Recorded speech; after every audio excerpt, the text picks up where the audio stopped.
Just before you get into the episode, I wanted to let you know that I've got a new novella available. It's called The Art of the Con. If you like stories like The Talent of Mr. Ripley, Nightmare Alley, Catch Me If You Can, and The Tinder Swindler, I think you'll really enjoy it. You can get it on Amazon, you can buy it, or you can get it for free from my website. You just sign up for my mailing list at artonbaleci.com. You'll get your novella. Enjoy it, let me know what you think, and enjoy today's episode, which there's a little bit of an audio issue on. I do sound a bit like a robot, but luckily my guest is speaking more than I am, so I think you'll still really enjoy it. Cheers.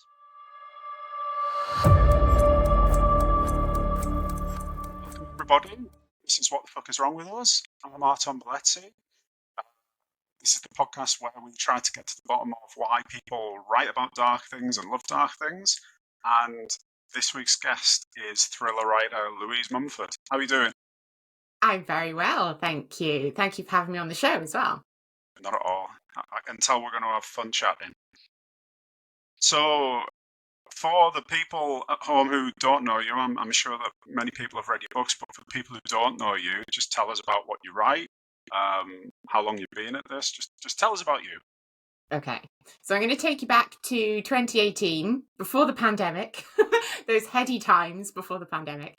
And I decided that I was going to take a year off teaching, and I was going to, in a year, write a book and get it published, which is a very unrealistic deadline. And so I did write the book. I wrote Sleepless, which was my first thriller. And I sent it off to lots of agents and got lots and lots of rejections, as you do. And then I actually met my publisher, who's HQ, and they're part of HarperCollins. She was at a festival called the Prima Donna Festival in Suffolk. And I had my first 3 chapters and my synopsis and my hook and my elevator pitch and all of that sort of stuff. And I gave it to her as a little kind of leaflet folder of information. And she went away and read it and wanted to read more, which was brilliant. And that was the first step then in becoming published. So my first book was about an insomniac called Thea, because I struggle to sleep a little bit. So I thought I could write about that fairly well. And so she's given the opportunity to be part of this sleep technology trial on an island, and it all goes very wrong, as you would imagine. So that was my first thriller. I think a book coming out called Sleepless during the pandemic, so that's when it was then published during lockdown. I think that massively helped because a lot of people were sleepless at that time. So yeah, it was a really weird experience having your first novel published during a pandemic. And then my second book was called The Safe House, which is about a very unusual bunker-style house in the woods and the 2 women who live there, the mum and daughter who live there. And then my third book, which is out, which just came out in paperback a month or so ago, is called The Hotel. And it's all set in the creepy ruins of the Ravencliff Hotel on the coast of West Wales, because I live in Wales, I'm Welsh.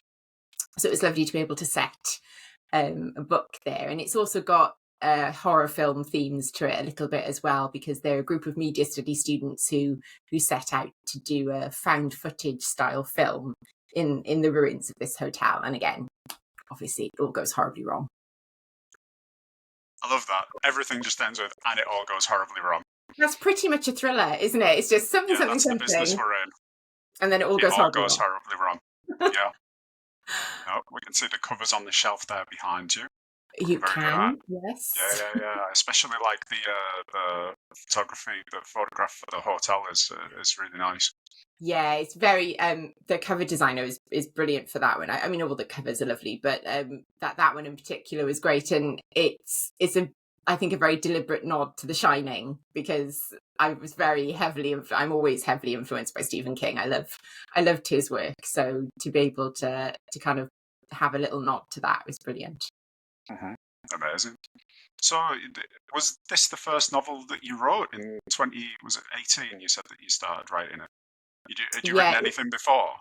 Oh, I had. I think everyone who I think mostly people who are published, they're not published with the first book that they've ever written.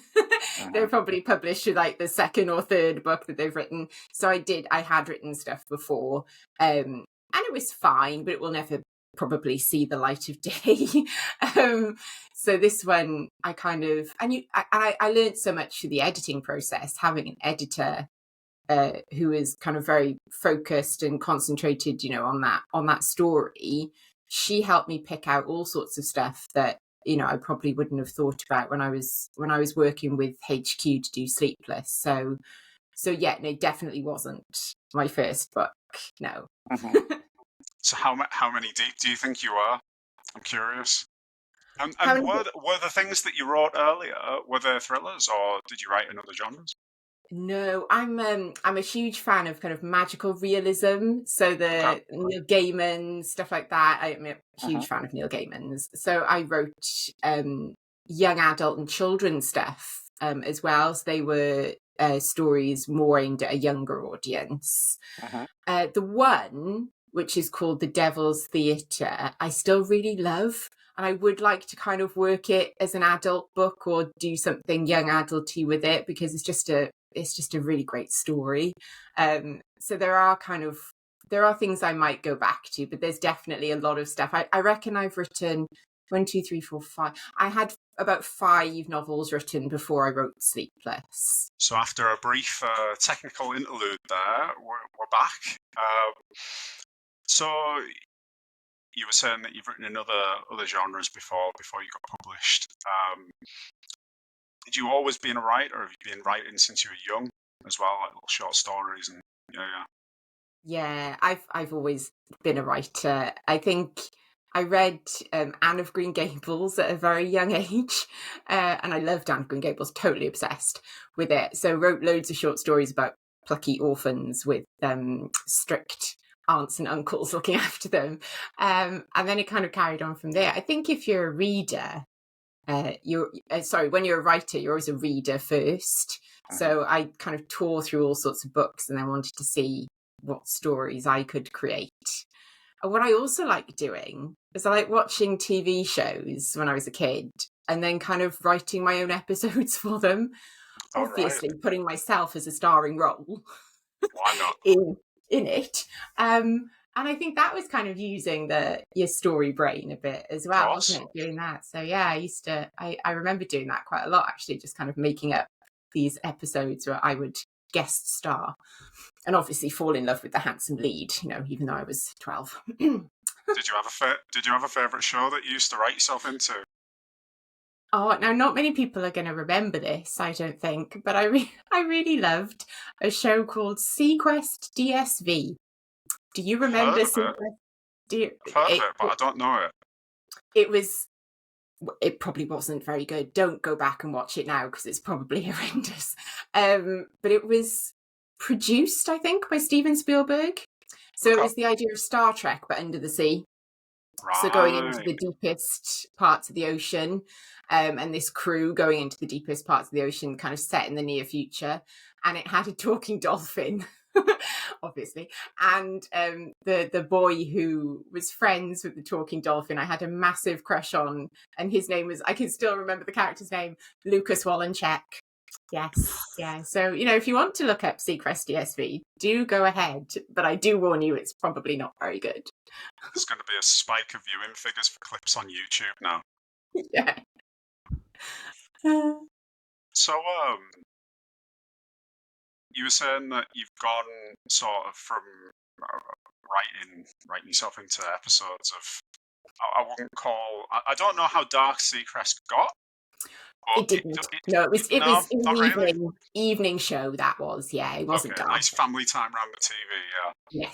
Yes. So it seems like there's been a sliding journey towards the darkness. You've gone from sort of Seacrest to magical realism. I know Neil Gaiman sort of deals in some horror, doesn't he? Yeah. Yes. And then you've gone right to thriller. Yeah. So, go on. I've always loved the darker stories too. I remember reading, and I don't know whether they even still do this now, but apparently in my school there was a Ladybird book of Dracula. So Oh, it was wow. Dracula for kids. Huh? And I remember reading that in school, loving it, being absolutely terrified by it at the same time, and going home and working out how far I lived from the nearest graveyard, which wasn't actually that far. It was only 2 streets down. There's a massive church 2 streets down with a huge graveyard. So then I just slept with the covers tucked right up under my chin to put off any would-be vampires who were looking to make their next kill. So I've always loved darker stories. And then I got into Stephen King kind of as a teenager. You read Carrie and The Shining and Misery and, all of those kind of classic stories. And then I do read horror for pleasure generally. If I have a chance where I'm not reading a book that I'm reading for a friend, or I'm reading to quote for, I do often choose horror books to read. I love them. There was a great one recently called Come Closer, I think it was called, by Sarah Gran, and it's a novella. It's brilliant. It's about this woman being possessed by a demon throughout the book, and that was really good. I love reading those. It's horror is it can tap into our deepest fears, and in doing so, it allows us to kind of work through them. So it's just a really interesting way, and I like working out what's scaring people at the moment. It changes, doesn't it, kind of through the years, what scares people. And it's interesting that, with kind of Saw and with Hostel and those kind of films, because Saw has got a new film out, hasn't it, now? Yeah, that's That right. one, Yeah. but still that very gory stuff is still really, really popular. That hasn't seemed to have waned as much as I thought it would. Yeah, they started that in sort of the early to mid 2000s, didn't they? Yeah. Saw and Hostel were out around the same time. Yeah, and Saw is still, it's still a massive audience pulling machine. People are still going to watch it. So yeah, I think it's why Halloween is becoming more popular in the UK. People like that kind of slightly scary, but also, it's good fun as well. And it's just I just enjoy it. I find it Yeah. relaxing to No, read about other people being terrified. well, this is sort of what gave me the idea for the podcast, because so many people say similar things. You go home at night after a stressful day, you put your feet up, and you put on the most nerve-shredding, horrifying thing that you could possibly find. And I wanted some answers, so I thought, who better to speak to than other sort of authors of dark genres? And it seems like thriller and horror are bedfellows, really, aren't they? Oh yeah, definitely. I mean, the thrillers definitely often have elements of horror to them. They're not generally gory. My editor in particular kind of stays away from, should always steer me away from the more gory parts. I remember in Sleepless, there was one thing that happened, and I remember her saying to me, "Oh, you've got to tone that scene down." And I remember thinking to myself, I had toned it down massively. I could have gone a lot worse. So yeah, thrillers do often tend not to be quite gory, but there are detective fiction. When you get kind of the serial killer detective fiction, that's massively horrific in some of the scenes that they describe. So yeah, there's a big crossover, I think, between crime fiction and horror in general. And so you said that you have thought quite extensively about what scares us. You said you like watching horror films to sort of pick that apart. So what do you think, sort of more broadly, draws us towards these dark genres? Like why is it relaxing? Yeah, I think we like seeing other people put through it. um, Definitely. It's human nature. It's why people used to flock to hangings and all that sort of stuff, isn't it?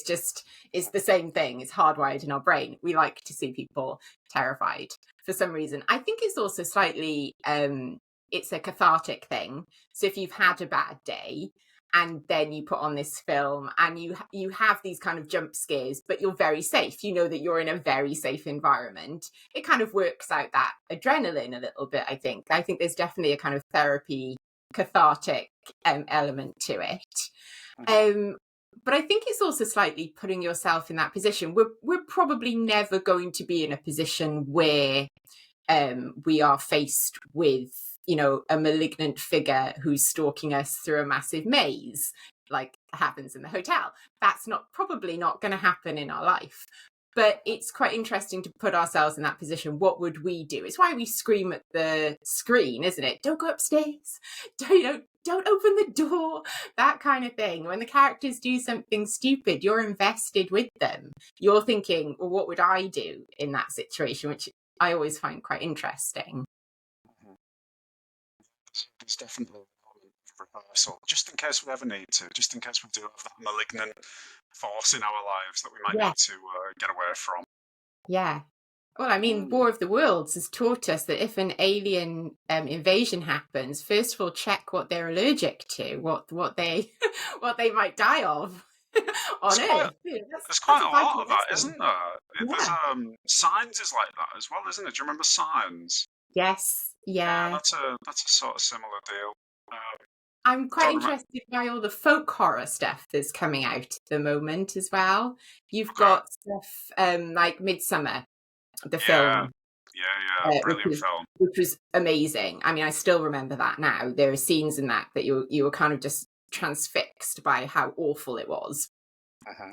And then you've got quite a lot of this kind of folk horror, this kind of fear of old ways, the fear of fear of nature, fear of the countryside, and I think that plays into climate fear as well a little bit. That our planet is whirling out of our control a little, and I Uh-huh. think that feeds into the stuff that's coming out in terms of horror as well.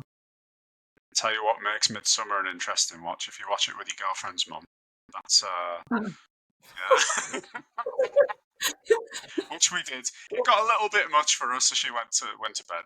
But Oh, yeah, gosh, that's intense. That's an intense yeah, a thing to little watch. bit. Yeah, yeah. We didn't really we knew it was meant to be good, but we didn't know what it was. So Yeah. yeah, that's always fun to put yourself in a situation like that. Yeah. What's the you must have had a situation like that. Like what's the worst you've misjudged a room? You know, like it might not have even been a like a sort of sexual thing or a horror thing. Like I remember doing it with comedies where I've just completely misjudged. I remember one time I was at somebody's house, and this is back in the day when like people used to rent stuff on the TV, you know, like on Sky or whatever, because we didn't have all the streamers. Yeah. And I picked the worst comedy ever. Like I'd been to see it with friends at the cinema, and I thought this is a home run, and we hired it, and you could have heard a pin drop. You know, there was just no laughter whatsoever, and I'm sat there for the entire thing thinking I am completely responsible I know. for the long faces in this room for the last 2 hours. I know. Oh, well, I mean, probably sometimes misjudging the room probably happened quite a lot as a teacher. A lot of the stuff you teach the kids, they just don't, they don't want to know it. I do remember we used to do a book called Z for Zachariah. Do you know Z for Zachariah? Not No, many no. people do now. It's really good. It's set in the near future. A nuclear bomb has been let off and the fallout. But this one girl I think it's a Welsh valley again. I'm sure she's Welsh. Because of the weird weather system of this Welsh valley, very deep. She's very deep in the valley. She's escaped the nuclear fallout, and so she lives completely on her own in this farmhouse because her parents went off to kind of find out what was happening and never came back. And this scientist appears, and he's in the kind of protective suit and everything, and he appears and lured there because he could see the birds flying above it, and it ends up that he's quite a disturbed, creepy character, and then it's this two-hander between the two of them. So it was a really good book. Unfortunately, halfway through, clearly the writer had done a load of research on how you get petrol out of petrol pumps, because at one point she needs some petrol to run the tractor. So he'd done clearly this huge amount of research on it and spent about 2 pages describing how you get the petrol out of the petrol pump. oh my God, the kids did not care about getting the petrol at the petrol. You could see them literally just switching off in front of me. So in the end, I used to kind of just cut those 2 pages. But we used to watch the film. There was a BBC film made of it, and it was very kind of PG friendly, apart from one scene where the scientist strips off completely and jumps into the lake because he sees the water, and he's not experienced clean water for years now. He strips off completely, jumps into the lake, full frontal. So these kids are like 13. He does this. So we always wanted to play the film because it was really good, but you had to have a way of like getting around this scene. So what I used to do is I used to sit at the back of the classroom, and the TV would be. I used to sit at the front, the TV was at the back, so the kids would all turn round to watch the TV, and I was behind them.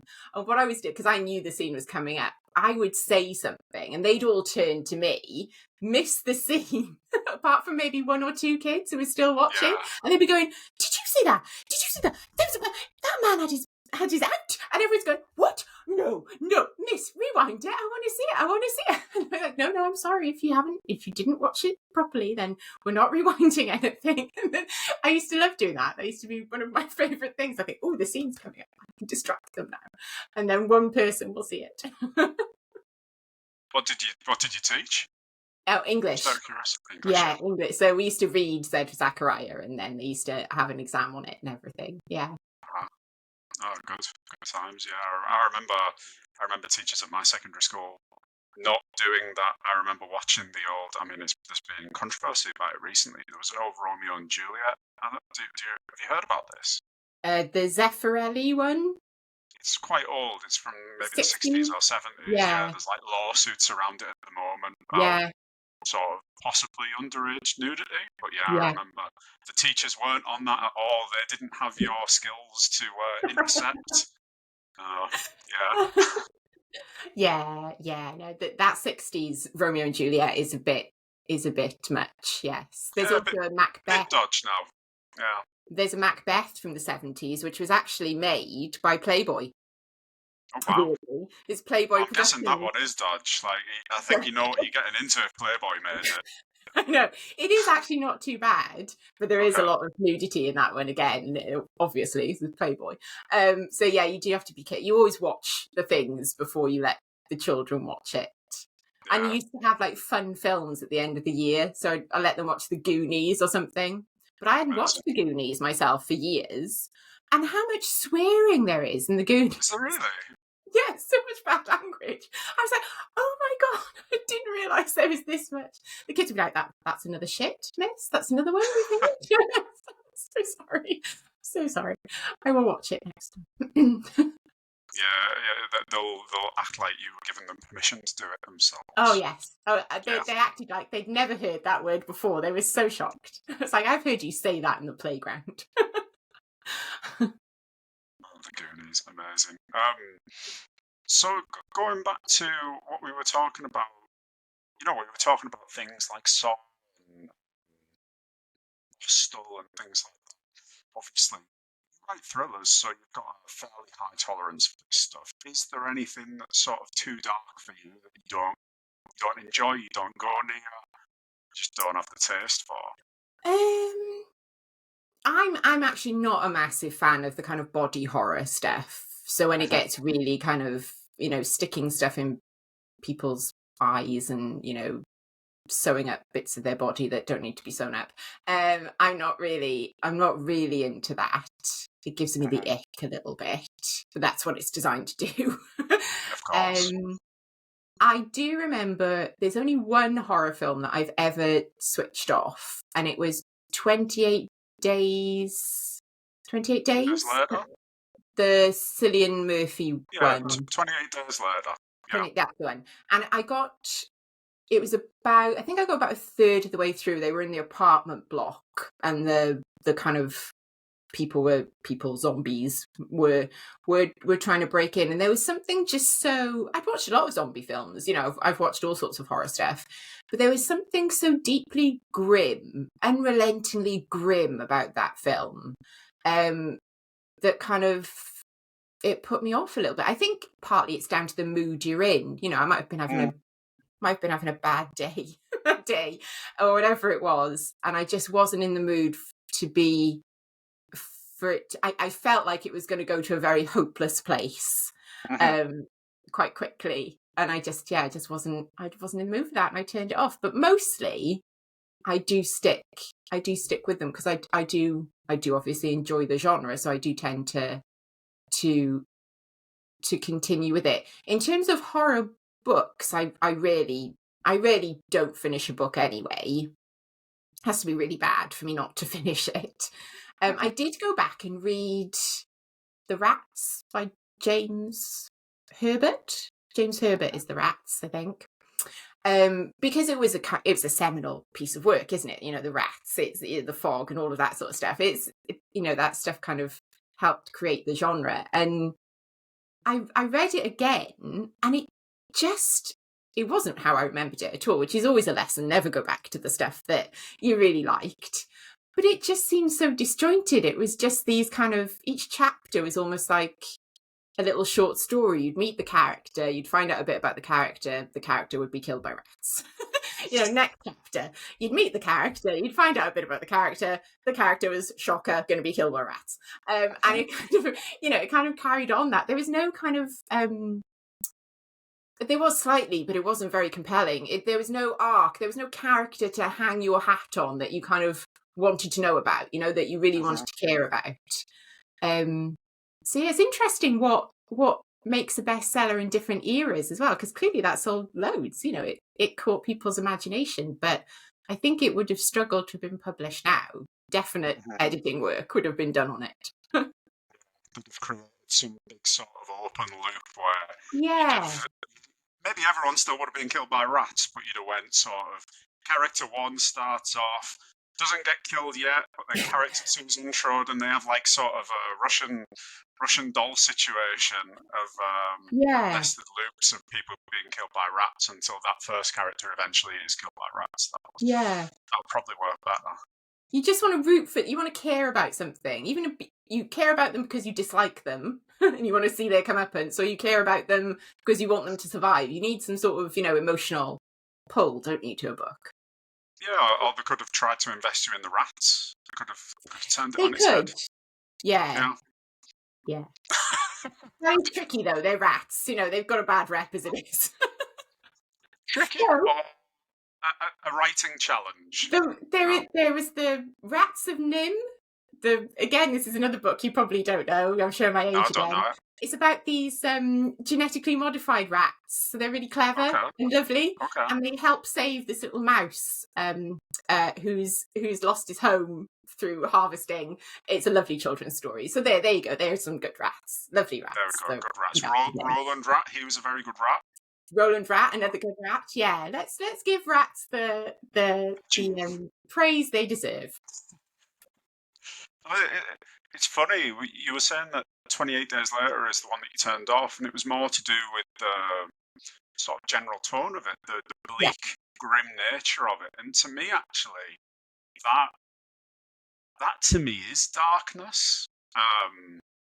I know a lot of people in our genre, they tend to go sort of towards horror, and I don't know, the darkness becomes more about sort of gore and scares and Mm. whatever else. To me, it's the sort of sinister undertones of the things that exist in our world. I think that's why I am more thriller than horror.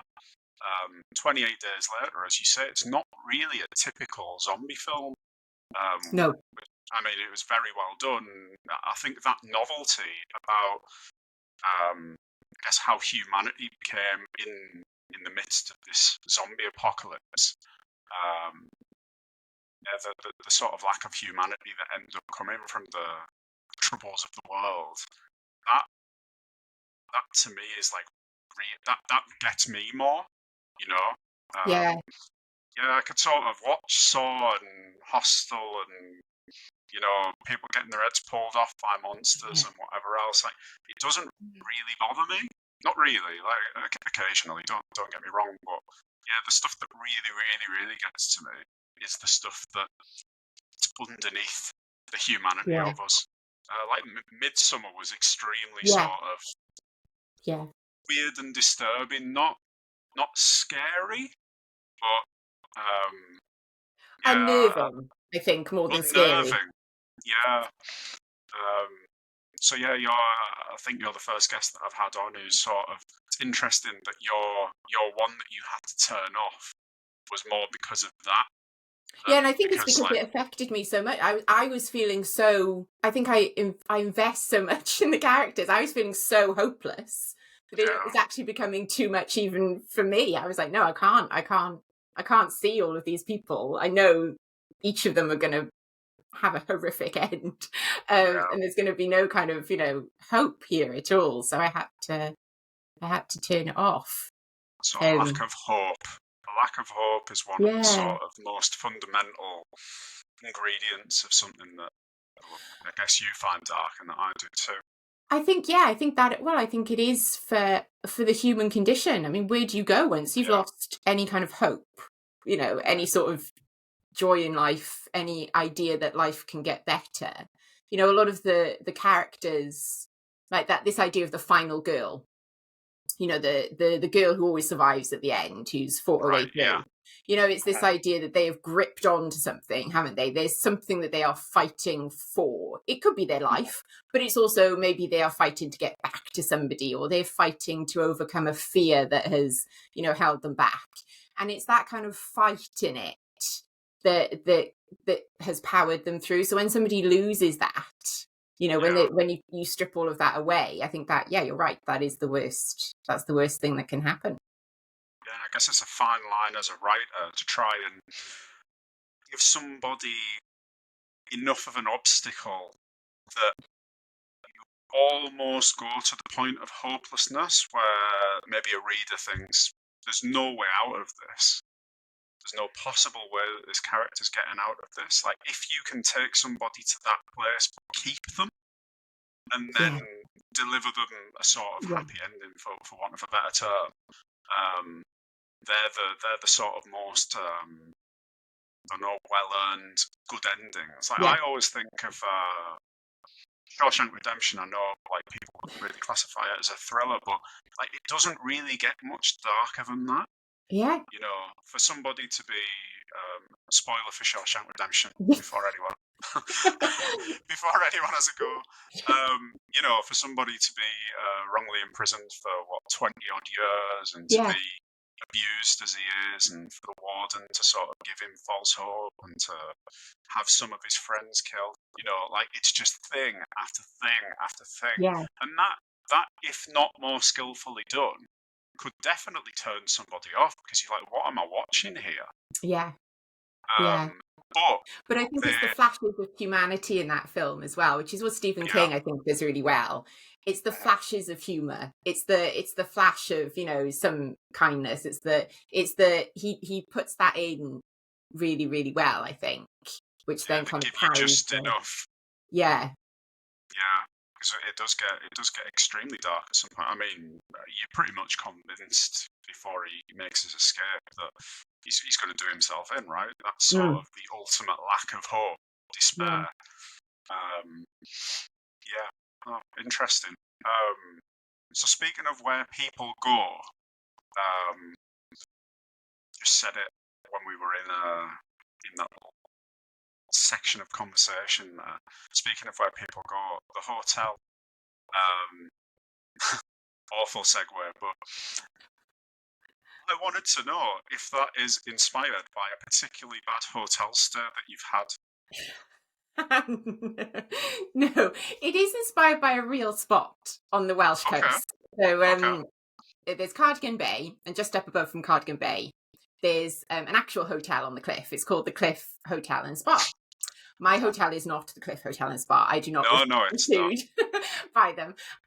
Mine is completely different. But it is this brilliant little spot, which is quite isolated. There's not a huge amount around it. I think there's one or two holiday lets behind it.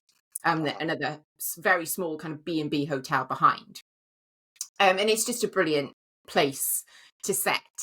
that kind of hotel that I had in my mind, the one with the maze and, you know, the lovely Gothic architecture and the mysterious lights in the window and all that sort of stuff. And it is inspired by a real piece of history because in West Wales, there was a plan for that little stretch of coast in the 1800s to be the new Brighton. So it was the idea that they would get the fashionable London set up to West Wales, and they could enjoy the bracing sea air and promenade and all of that sort of stuff. But as usual, with West Wales in particular, the railway line was particularly difficult to get to that spot. So the railway line that was promised, eventually it was delayed. I think by the time it actually happened, it was something like 15, 20 years after they first said they were going to do it. So I thought, well, what if one person, if Reginald Morwood, my character, had decided to sink all his money into building a hotel on that spot, and then nobody was going to be able to get there? You know, what would that person do? What would happen to the hotel, etc. So yes, it is kind of inspired by real events, and also inspired by the film The Blair Witch Project, Well, which is another that was going to classic be my one. next question. Yeah, go Yeah. on, sorry. So, I mean, that's the kind of, I think it's the first found footage horror film. I might be wrong, but I think it Is was it the really? first one. And it had a brilliant marketing campaign. I mean, the whole thing about people thought it was real. You know, there were Yeah. many people who went into kind of, who watched stuff and thought that was a real piece of, that it had really happened. And so I wanted to, my characters in the book are very influenced by that. They've watched the Blair Witch Project. They want to make something similar. So that's why they go to that location, because it's supposedly haunted, it's supposedly cursed, and they want to do some filming there. But it's also, my book slightly, influenced by the Friends reunion a couple of years ago. I love the Friends reunion. I loved how collectively, as a society, we lost our minds, kind of analysing this 1 hour of TV as David Schwimmer hugged Jennifer Aniston. Does this mean that they're going to fall in love? No, it doesn't. You know, and kind of commenting about the women's plastic surgery, what they have and haven't had done. And, you know, did Matthew Perry look as if he was high on drugs and all, you know, all that sort of stuff. So I wanted then to put my characters under that pressure. So there's a 10-year gap from when they made the film and one of them went missing. And then 10 years later, the film company wants to film a reunion show back at the hotel. And then that puts them under all of this pressure to kind of come together again. You know, what have they been doing in the meantime? What secrets are they holding? And, you know, all that sort of stuff I thought was really interesting. I adore that the Friends reunion was a strong inspiration for that book. Yeah. Friends reunion, but with more blood. Yeah, possibly. Although we didn't see the outtakes from the Friends reunion, so... You didn't? No. No. Yeah, I before I read your book, I was sort of like, is this going to be sort of like, I don't know, I was sort of suspecting that it may be influenced by a sort of really bad travel lodge stay, or I know that on the cover it's not like that. I thought you had really, really traumatic experience at some hotel or other. No. But, I mean, we stayed once in a really dodgy. My husband ran the London Marathon, and he was in charge of booking the hotel, which was my first mistake. I should never put my husband in charge of booking a hotel, because he booked us a hotel that I think had been a hostel until very recently, and actually had smeared blood along the corridor in one bit. It was awful. It was the most horrendous place. So yeah, I mean, I have had the odd bad hotel experience, but nothing that would quite match what happens at the hotel in my book. No, it would be pretty difficult, wouldn't it? I know I had a very bad hotel stay in London, but it just doesn't have the grandeur of your location. No, exactly. No. So you mentioned Blair Witch, and I think it's funny. Every episode that I've done of this, Blair Witch ends up coming up. It's such a staple for thriller and horror fans. Yeah. It's truly incredible. But have you got any other like really, really recommended found footage films? Oh, found footage ones. No, I don't think Ah, I have actually. Um, I know I don't. No, I don't think I have got. I mean, the genre kind of falls apart very quickly. I mean, you can do a found footage film really well, yeah, but then people are kind of know what to expect from those. And I mean, the paranormal activity ones, yeah, they they've gone into lots and lots of sequels, haven't they now? they I have, think yeah. there's even a sequel to Blair Witch. Am I right? There is, but it wasn't found footage. Weirdly, Oh, it wasn't, was it? Ah, I I didn't don't watch believe the sequel. so. Yeah, I haven't seen it since I saw it at the cinema whenever it came out, but I don't believe it's found footage.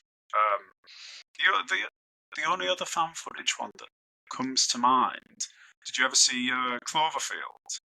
Yeah, I was about to say that actually. Yeah, I did watch that one, and that was interesting. Again, don't want to give too much away in case people have not seen it, but it kind of marries two genres, doesn't it, very well. So, yeah, that was pretty good. The problem is it gets quite chaotic, doesn't it? The watching of it, because you're Mhm. constantly kind of being held, aren't you? And the kind of shaky camera thing and zoom going from one spot to another. That's why it was. There were stories, weren't there, of people like feeling sick during the Blair Witch screenings Oh because right, it's on okay, that big screen, yeah, and they'd never really had a film that kind of bounced them about like that. So people yeah. almost got this kind of travel sickness.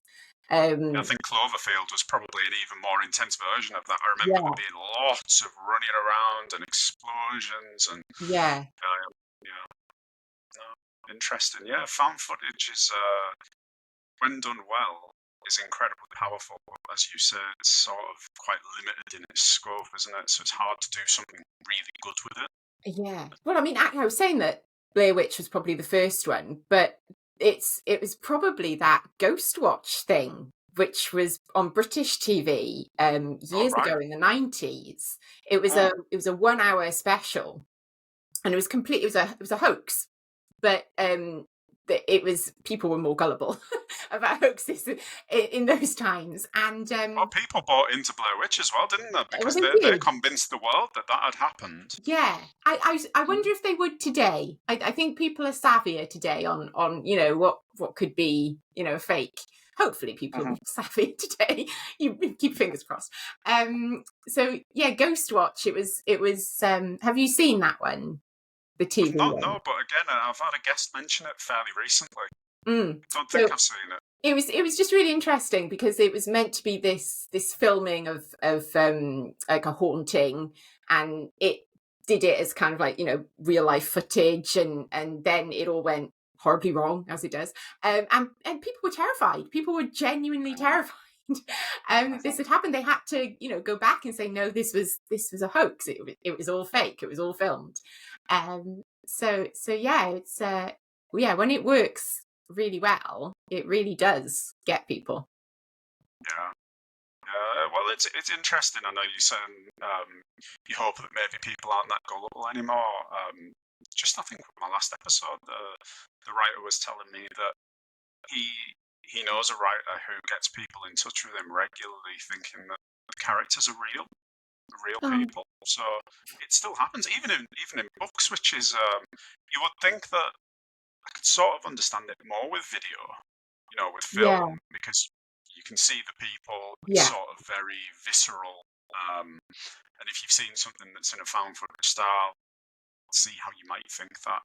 But yeah, if you're reading a book that doesn't declare itself as non-fiction, yeah, but there are still people who are drawn in so much by stories, um, even stories that they bought from the fiction section, that the lines yeah. between what's real and what isn't are blurred, which is fascinating. So I tend to play a little game with guests on this podcast, which involves the guests selecting three of their favourite dark characters, sort of. Ooh, three of my favourite dark characters. Mhm. Okay, well, my first one would be Carrie from Stephen King's book, Carrie, because that was the first Stephen King book that I ever read, I think. And it's just, I mean, he really does get into the head of a young girl for a start. And just the whole telekinesis thing, and that it's all just is really gripping, and it's very short as well. Carrie would probably be classed as a novella now, not a novel. So you kind of like tear through it in at least a day. And yeah, so Carrie would definitely be up there. She's one of my favorite dark characters. Who would be another one? I think another one would probably be there's a film called The Babadook. Have Yeah, I've you heard of it. seen I've The not seen it, Babadook? but I've heard of it. It's really good. It's an Australian horror film. There's some brilliant horror films from Australia at the moment, and a few years back as well. So this one is about a young mum and her son, and she is struggling. He's quite the son is quite difficult. She's really struggling to sleep as well. She's exhausted. And this character that they read in a storybook called the Babadook, and it's got the long black cloak and the tall hat and the big dark eyes. This kind of comes to haunt them, but it that character signifies all sorts of different things. It signifies her fear that she's not a very good mum. It signifies her fear that she's messing up a child. So this kind of creature is so much more than just the horror figure. And at the end, it's got a really great end where she kind of has to come to terms with this fear, and she doesn't do it by killing the monster. It's really interesting what the end of the film is. So yeah, the Babadook would definitely be one as well. And I think probably, for my third one, a dark character. There's loads of them, you see, so it's really hard to get it to three. Three's not Yeah, bad. they don't have to be your top three, but three that come to mind. Two that come to mind would probably then be something like from the classic kind of 80s horror films. So something like Freddy, or Nightmare on Elm Street, all that sort of stuff. Because I watched them at an age where you're pretty young, and they kind of stick in your psyche, don't they, as the monsters under the bed. So something like someone or a monster like Freddy Krueger would definitely be up there. Such a great premise for a character that he gets you. Well, he gets you doing something that you can't help doing. Yeah. Because with a lot of horror films, there's always that sort of disbelief. You're like, why are you putting yourself in that situation? Yeah. But with Freddy, you don't really have much of a choice. You're in a pretty tough spot. Yeah, No, exactly. Well, I fascinating. mean, a lot of horror relies on people doing slightly unbelievable things. There's a great horror film called The Cabin in the Woods. Not Knock at the Cabin, that's different. But this one is about, oh gosh, got to be about 15 years old now. And it really does take that idea that they know these characters are doing something stupid, and there's a whole reason why they are, which is revealed at the end. Well, about halfway through, you start to realize it's really clever. So they go to this cabin in the woods, and it's all very stereotypical up until a point, and then it all unravels. And that was really good. So we've got our three characters, and we basically play a game that is a variant of Snog, Marry, Avoid. Okay. But I call it Stalk, Bury, Destroy. So Right. you're going to pick one character who fascinates you so much that you would follow them around to see how they live their lives, what sort of things they like to do, how they terrorise people. You could be a sort of fly on the wall as they're doing that sort of thing. Bury is, would kill them because they are evil. But you might have a funeral for them because you do have some respect for them. They might have some humanity. They're not totally bad. But then destroy, no, you completely obliterate them. Nothing exists anymore. No one will miss them. There shouldn't be any trace left. So, with the three characters that you picked, who would you stalk? So I would stalk Carrie because I would like to. Well, I know she dies at the end. Sorry, spoilers if you're friend Carrie. She's gone. But I would kind of like to give her a little afterlife where she actually has a happier time. I would like to stalk her and see her be happy. Because she was just this terribly misunderstood, malformed, badly treated girl. So yes, I would do that. I would stalk Carrie. I would bury, but I still have, I would do the whole respectful funeral and think about them fondly. Would be the Babadook. So I definitely want to bury him, but I think I have respect for the Babadook, if only for his. You sound like you had a great deal of affection for the Babadook. You do. Well, no, you don't. You're petrified of him because he is quite scary. But by the end, you kind of and I love the family. I love the mum and the son. So yes, I would respectfully bury the Babadook, and I would definitely 100% destroy Freddy Krueger. I think that would only enhance everybody's lives to get rid of Freddy Krueger. Doesn't have too many redeeming qualities, does he? Not really. Well, I mean, he might have done in some of the later films, but there are a lot of those films now, and I haven't seen them all. I'm not quite sure of the character arc of Freddy Krueger. Yeah, I don't really think there is one. I think I even watched the. I don't remember that much of the originals, but I watched there was a remake in about 2009, 2010, and it was all right actually. It was all right, but it just basically was the origin story done again, and his arc is sort of he's an extremely evil man when he's alive, and he gets burnt to a crisp and then terrorizes people in their dreams. So that's I don't think there's much of a redemption, although it would be quite interesting to have like a sort of Shawshank Redemption mashup with Freddy Krueger. To see if we could. No, I'm there by myself. That's fine. Just spitballing here. I'm not sure. Yeah, Shawshank on Elm Street. I'm not sure. Shawshank on Elm Street. Yeah. I'm not sure that's a mashup that anyone needs, but you can. No. I might write it anyway, though. I might write it anyway. like you write in your episodes when you were younger. Yeah. It's I think kids do that, don't they? Kind of put themselves in whatever they love. They're kind of in that world. So yeah, I do love that about being a kid. When you're so passionate about something as well, you just want to live in it. You just want to live in that whatever it is that you're passionate about. Yeah, God knows what that means about me thinking to write that as a mashup. But anyway, we'll swiftly move on from that. So I wanted to ask you, as I do with most people, what if you were going to be one of the dark characters, either from horror or thriller? Obviously, you write about dark characters now. If you were going to be one, not necessarily like a specific one, but a type of dark character, what would you be? Would you be a vampire or a zombie or a serial killer, or what do you think that you would sort of most easily fit into? I'm quite organised, so I think a serial killer probably plays into my strengths. I'm not particularly squeamish, and I'm very detail driven, so I would it would be hard to catch me.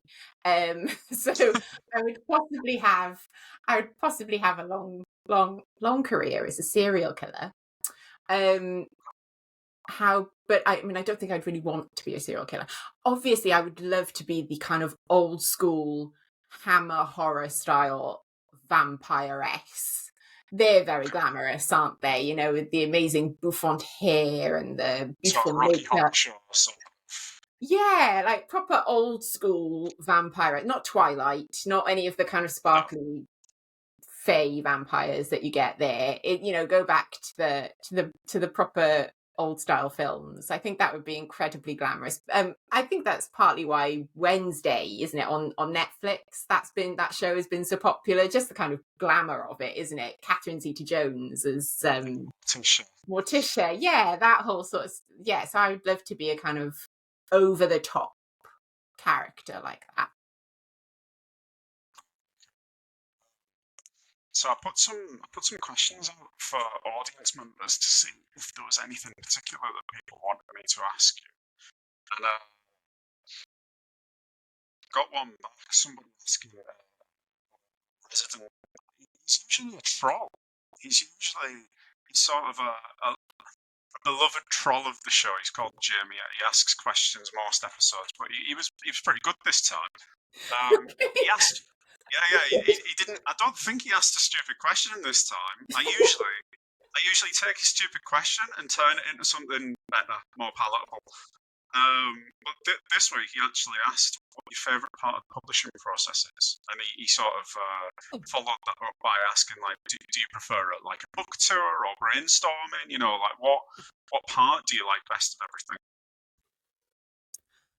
I like the writing. I like the sitting and working out the characters and the story kind of unfolding. Hopefully, when it's going well, the story unfolding in front of you. I love that process, but it is very lonely. It is you are just you in front of your computer. So I do love the chatting to other people when you get to meet readers and at festivals, and if you're doing events or panels or something. That's really good fun because you get that kind of audience feedback. It's not just you on your own kind of typing into the void. You're getting that instant response if somebody laughs, or if they say, oh yes, I remember that, or whatever it is. I do love that real life interaction. But I think if I had to choose, it's why I got into the business. I want to make up stories. So that's the bit I love. I love it when characters appear in my head. I love it when I think, oh, something really exciting has happened and I didn't realize I was going to happen. And those moments when you go, oh no, I have no idea what's happening next. I don't know how to get my characters out of this. And then the answer comes to you. I love that whole process. Do you have a least favorite part? I know we were talking before about editing. I don't know if that. I quite like editing. Again, I'm quite detail driven. I quite like editing. I quite like finding all the mistakes that I've made and correcting them. It's like being a teacher again. It's quite good fun. So no, I quite like that. I think what I struggle with is so at some point in the process, my publisher lets me hear the people who are going to read the audiobook, and I get a say in who then reads the audiobook. And I really hate listening. I really hate listening to my work being read out. I really hate it. I don't like audiobooks in general. I know I think I'm in the minority, but I just can't focus on them. The words just slip over my head. I don't follow the story. I just can't get into them.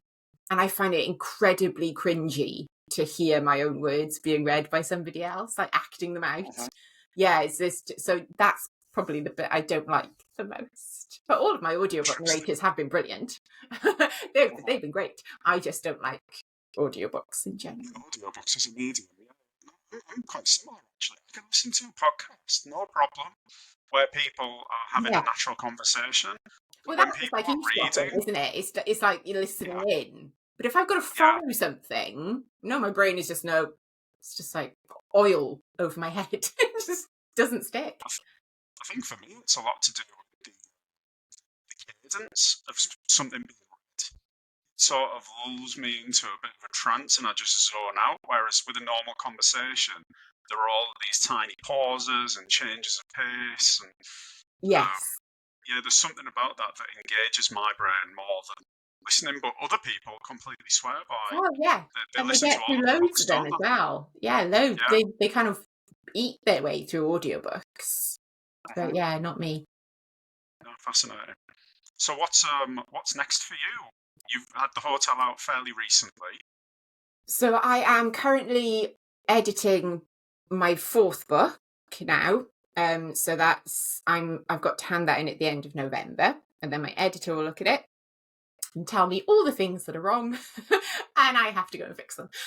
So then that process where you kind of goes back and forth with your editor, and you have copy edits and a structural edit and line edits and proofread, that you end up reading your work about 5-6 times.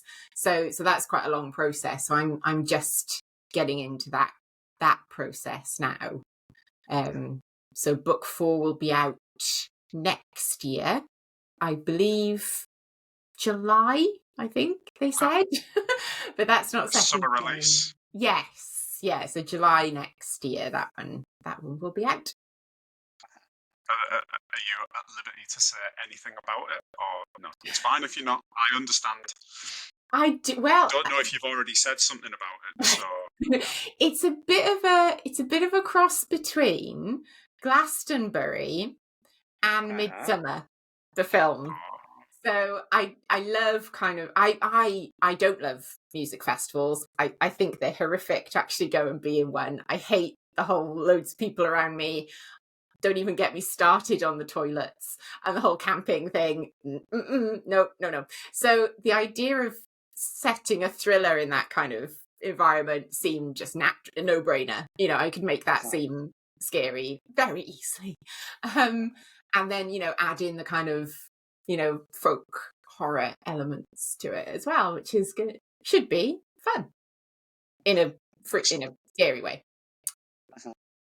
So where can people, actually, before I get to people can find your stuff and that, one question that I basically always end with, sort of keeping in theme with the episode's name, we haven't talked too much about why. We said that you are attracted to darkness, and obviously you write dark things. We haven't talked much about whether you think there's something wrong with people, because we all are we all like this? Many of us are drawn to these dark things. Do you think there is something wrong with you, or being drawn to them? I'm trying to formulate my question. No. Well, it's not a personal thing. I ask everybody. Well, I basically the question that's coming is, in one sentence, what the fuck is wrong with you? But we might want to elaborate on it a little bit more and then trim it down to a one sentencer, because I realised that we didn't really speak much about that earlier in the episode. So so if I just give the slightly wider answer, I actually don't think there's anything wrong with people who enjoy the darker stuff. I think there's something wrong with people who only ever consume light-hearted stuff. Because clearly they're repressing something. So actually, I think that often you find it all the time. So when I was a late teenager, I was quite kind of interested into the goth side of culture. Used to walk around wearing the long black leather coat and thought I was Neo from Matrix, that sort of stuff. And often you found that those people that I associated with were just the loveliest people, much lovelier than the so-called bubbly, bouncy, popular kids in school. Much, much nicer, much kinder, much more empathetic, much more sympathetic. So actually, I think people who enjoy darker fiction and darker culture, you often are surprised, and you shouldn't be, but you often are surprised by actually how well adjusted, how kind, and how lovely they are. So it's to paraphrase, to put words in your mouth. It's not. There's nothing wrong with you. It's what the fuck is wrong with these other people who can't admit that there are these darker things that fascinate them, that they have these other sides to them. Yeah. There's a reason why in Mean Girls, the villains are happy, bubbly, popular girls. There's a reason why they're the villains. You heard it here first. Yeah. So where can people find your books? Where can people find you on social media? Social media. Oh gosh, don't talk about social media. So Twitter, now known as X, I'm on there as Louise Mumford, Louise_Mumford. But in case Twitter/X implodes, which it may very well do, I'm also on Instagram and Facebook and Blue Sky, which is the new one. Blue Sky. Blue That's a new Sky one for is me. I've not the even Blue heard of Sky that. is the one that's been created by the guy who originally created Twitter, Jack Right. Dorsey. Dorsey. Yeah, Jack Yeah, Dorsey. he's now created Blue Sky, which is the alternative. So Instagram and Facebook, I'm Louise Mumford author, and Blue Sky, I think I'm Louise Mumford. It's fairly easy. My face is there. You'll spot me. And then I've got my own website, which is louisemumfordauthor.com. And if you sign up to my newsletter, you get a free short story. And I do competitions and stuff throughout the year, and giveaways and kind of news and extracts and things. And my books are available, well, in all sorts of places. You can get them on Amazon. You can have them as audiobooks through Audible, Kindle, Kobo, Apple, all that sort of stuff. But you can also go into physical books. I've got a local bookshop by me called Griffin Books in Penarth, and they're lovely, a lovely independent bookshop, or Waterstones as well. If they haven't got it in Waterstones, they can probably order it in. Excellent. It's been lovely chatting to you. It's been lovely talking to you as well. Yeah, it would be nice. The Glastonbury book sounds a lot of fun, so you never know, we might end up chatting again in the future. It's going to be great. I'm very excited. Oh, good. Well, I'm Arton Baleci. This is What the Fuck Is Wrong With Us? Thank you again. Thank you again, Louise. And yeah, we'll be back with another show soon. Thanks, everyone. Just a reminder, if you'd like the Art of the Con free novella, go to artonbaleci.com and sign up there.